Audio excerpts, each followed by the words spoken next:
আসসালামু আলাইকুম ওয়া রাহমাতুল্লাহি ওয়া বারাকাতুহু। আপনাকে স্বাগতম আলোর সহজ পথ ইউটিউব চ্যানেলে। এই চ্যানেলে আমরা ইসলামকে তুলে ধরি সহজ ভাষায়, যেন প্রত্যেক মানুষ আল্লাহর রাস্তাটি বুঝতে পারে। আলোয় ভরা সেই সহজ পথ। আজকের আলোচনায় আমরা জানব এক ভয়ঙ্কর ভবিষ্যৎবাণী, এক চোখ বিশিষ্ট এক শক্তিশালী রাজা, যাকে আমরা বলি দাজ্জাল। ভাবুন তো, কেউ হঠাৎ বলে, আমি তোমার প্রভু, আমি ইচ্ছা করলে আকাশ থেকে বৃষ্টি নামাতে পারি। আপনি কি বিশ্বাস করবেন? আসলে নবী সাল্লাল্লাহু আলাইহি ওয়াসাল্লাম আমাদের আগেই সাবধান করে দিয়েছেন, এক প্রতারক আসবে, এক চোখ বিশিষ্ট ভয়ঙ্কর প্রতিপত্তির অধিকারী, যার নাম হবে দাজ্জাল। সে মানুষকে বলবে, আমি তোমার প্রভু। অনেকে তাকে বিশ্বাস করবে, কিন্তু যারা সত্যিকার মুমিন তারা চিনে ফেলবে তার ধোঁকাবাজি।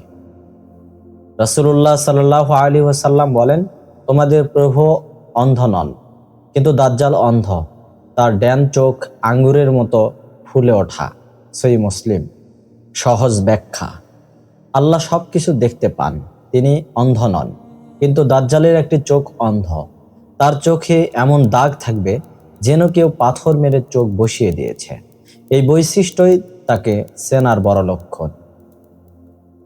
সাধারণ উদাহরণ: যেমন কেউ যদি বলেন, আমি আল্লাহ, কিন্তু সে খুঁড়িয়ে হাঁটে, চোখে দেখে না, তখনই বোঝা যায় সে মিথ্যাবাদী, কারণ আল্লাহ কুদরতওয়ালা, সব কিছু দেখেন।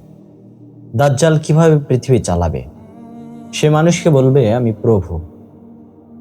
রাসূলুল্লাহ সাল্লাল্লাহু আলাইহি সাল্লাম বলেন, সে বলবে, আমি তোমাদের রব, অথচ তোমরা জানো তোমাদের রব অন্ধ নন। সহিহ বুখারী ৭৪০৭। সহজ ব্যাখ্যা: সে এমন কিছু করে দেখাবে যা মানুষকে অবাক করে দেবে। মানুষ ভাববে, সে যদি প্রকৃতির উপর এত নিয়ন্ত্রণ রাখতে পারে, তবে সে আল্লাহই হবে। তখনই সে বলবে, আমি প্রভু।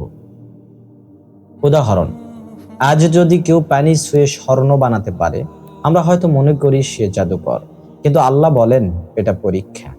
সে প্রযুক্তি বা জাদু দিয়ে বৃষ্টি নামাবে। রাসূলুল্লাহ সাল্লাল্লাহু আলাইহি ওয়াসাল্লাম বলেন, সে মেঘকে বলবে বর্ষণ করো, আর তা বর্ষণ করবে। সে জমিনকে বলবে ফসল ফলাও, আর তা ফলাবে। সহিহ মুসলিম 2937।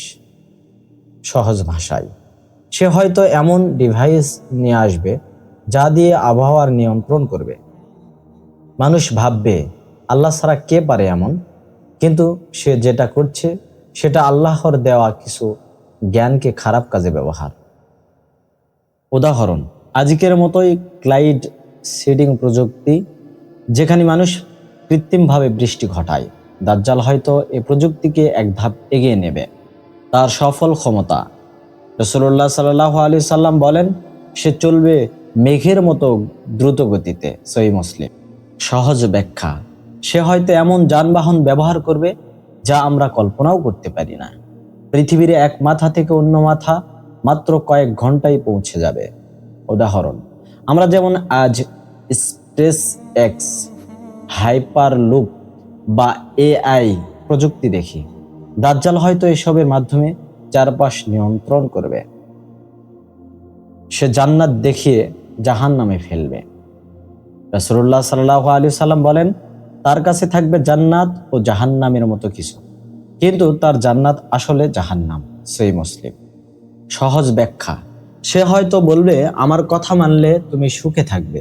মানুষ সেজন্য তাকে সিজদা করবে, কিন্তু আদতে তারা ধ্বংসের দিকে যাবে। উদাহরণ: যেমন কেউ মোবাইলে গেম খেলায় ব্যস্ত, তার কাছে সেটা আনন্দ, কিন্তু সেটাই ধীরে ধীরে তাকে নামাজহীন বানিয়ে জাহান্নামের পথে ঠেলে দিচ্ছে। মুসলমানদের করণীয়: রাসূলুল্লাহ সাল্লাল্লাহু আলাইহি ওয়াসাল্লাম বলেন, যে ব্যক্তি সূরা কাহফের প্রথম 10 আয়াত মুখস্থ করবে, সে দাজ্জালের ফিতনা থেকে নিরাপদ থাকবে। সুবহানাল্লাহ। সহিহ মুসলিম। সহজ দিক নির্দেশনা: প্রতিদিন সূরা কাহফ পড়ে শুনুন বা মুখস্থ করুন। 5 ওয়াক্ত সালাতকে জীবনের মূল স্তম্ভ বানান। সত্য মিথ্যার মধ্যে পার্থক্য শিখুন, না দেখলে বিশ্বাস করবেন না। উদাহরণ: যেমন কোনো ব্যক্তি যদি বলে, আমি রাসূল, আপনি কি সাথে সাথে বিশ্বাস করবেন? না, আগে যাচাই করবেন। তেমনি দাজ্জালের ক্ষেত্রেও সত্য যাচাই করতে হবে কোরআনের আলো দিয়ে। আজকের সমাজে আমরা অনেক কিছু দেখছি: মিথ্যার আধিপত্য, প্রযুক্তির ভয়াবহ ব্যবহার, ঈমানহীনতা সবই দাজ্জালের আগমনের পূর্বাভাস। প্রিয় ভাই ও বোনেরা, এখনই সময় আল্লাহর দিকে ফিরে আসার, নিজেকে রক্ষা করার। এই ভিডিও যদি আপনার ভালো লেগে থাকে তাহলে চ্যানেল আলোর সহজ পথ সাবস্ক্রাইব করুন, কমেন্টে জানিয়ে দিন আপনার মতামত। পরবর্তী ভিডিওতে আলোচনা করব দাজ্জাল আসার আগের 10টি বড় চিহ্ন কি। ইনশাআল্লাহ দেখা হবে তাতে। আসসালামু আলাইকুম ওয়া রাহমাতুল্লাহি ওয়া বারাকাতুহু।